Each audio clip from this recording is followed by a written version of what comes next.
اعوذ باللہ من الشیطان الرجیم بسم اللہ الرحمن الرحیم۔ السلام علیکم دوستو، عدنان احمد اسٹرولوجر وائل ستارے میں خوش آمدید۔ دوستو امید کرتا ہوں کہ آپ اپنے گھروں پر خیریت سے ہوں گے۔ دوستو اس ہفتے میں کیا کچھ ہونے جا رہا ہے، یہ ہفتہ جو کہ 14 تاریخ سے شروع ہوگا اور 20 تاریخ پر اختتام پذیر ہوگا۔ اس ہفتے میں برج ایکویریس کی زندگی میں کیا ہوگا، یہ ہم آپ کے سامنے پیش کریں گے، لیکن ویڈیو کا باقاعدہ آغاز کرنے سے پہلے ہمارے چینل کو ضرور سبسکرائب کر لیں اور بیل آئیکن کو بھی ضرور پریس کر دیں، یہ ریکویسٹ ہے ہماری طرف سے۔ دوستو اس ہفتے ایکویریس کو فیملی میٹرز کو حل کرنے کا موقع ملے گا۔ کچھ سچویشن اس طرح سے بن جائے گی کہ وہ آپ کو وہ معاملات جو آپ کی توجہ کے طالب ہیں، کئی عرصے سے اور کافی عرصے سے ڈسکس ہوتے رہے ہیں مگر اس کا کوئی حل نہیں نکل رہا، تو وہ حل کی طرف جائیں گے آپ اس ہفتے۔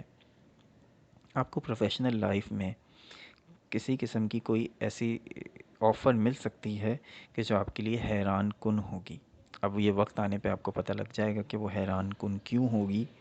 مالی حوالے سے یہ ہفتہ پرسکون ہے، البتہ جو گرہن ہے اس کے اثرات تو تمام برجوں پر ہیں، مگر پھر بھی آپ کے برج پہ اس کا اثر زیادہ نہیں ہے، لیکن پھر بھی اس کے حوالے سے بھی آپ کو احتیاط کرنی چاہیے، صدقات دینے چاہیے اور خیرات کرنی چاہیے اور استغفار کی کثرت کرنی چاہیے۔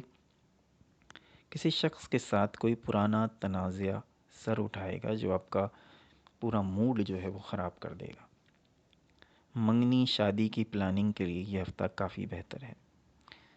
مستقبل کی کوئی پلاننگ اپنے حوالے سے کرنا چاہتے ہیں تو وہ بھی اچھی رہے گی۔ پرانے دوستوں سے رابطے استوار ہوں گے، ان سے مل کر اپنے ذہن کا بوجھ، اپنے دل کا بوجھ بھی ہلکا کریں گے۔